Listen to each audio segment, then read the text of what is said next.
ആനക്കേരളത്തിന് വീണ്ടും ഒരു തീരാനഷ്ടമായി ചാത്തപുരം ബാബു എന്ന ആനയും വിടവാങ്ങി. കൽപ്പാത്തി ചാത്തപുരം ഗ്രാമത്തിലെ നാരായണ അയ്യരുടെ ഇളയ മകൾ ജയശ്രീയുടെ സ്വന്തമായിരുന്നു ബാബു എന്ന കൊമ്പൻ.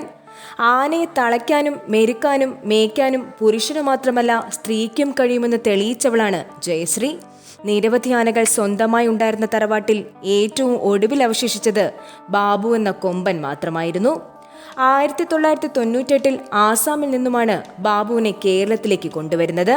അച്ഛനും അമ്മയും മരിച്ചതോടെ തറവാടിന്റെ ആനപ്പെരുമ നഷ്ടപ്പെടാതിരിക്കാനായി ജയശ്രീ ആനപ്പാപ്പാനാവുകയായിരുന്നു.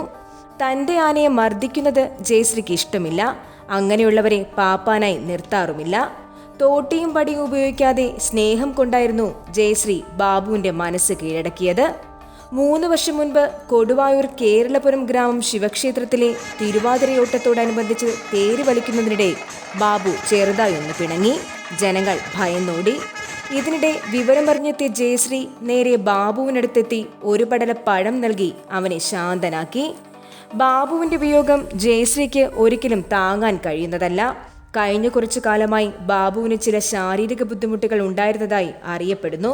പോസ്റ്റ്മോർട്ടം നടപടികൾക്ക് ശേഷം മാത്രമേ ബാബുവിന്റെ യഥാർത്ഥ മരണകാരണം വ്യക്തമാവുകയുള്ളൂ.